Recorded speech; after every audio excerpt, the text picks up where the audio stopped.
NC and పిన్సీ మొత్తం total 5. ఓకేనా? ఎన్ని ఉన్నాయి ఇక్కడ? ఓకే. ఈ రెండింటికి కంబైన్డ్గా ఒకటి. ఓకే, ఈ రెండింటికి కంబైన్డ్గా ఒకటి.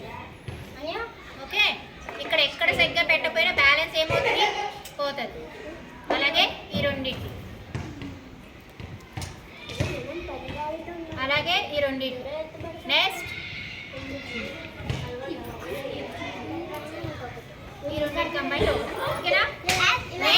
ఎవరు చేస్తే వాళ్ళు మాత్రమే చేసుకోవాలి. ఓకేనా? ఇవన్నీ కూడా వాళ్ళే అమర్చుకోవాలి. ఓకే, నెక్స్ట్ దూరం నుంచి ఎస్ మొత్తం అన్ని పడ్డాయా? ఈ కూడా పడుకోవాలి. ఓకే, ఓన్లీ ఓకే, ఒక్కొక్కరికి 3 ఛాన్సెస్ ఇస్తాం. ఓకేనా? చిన్నపిల్లలు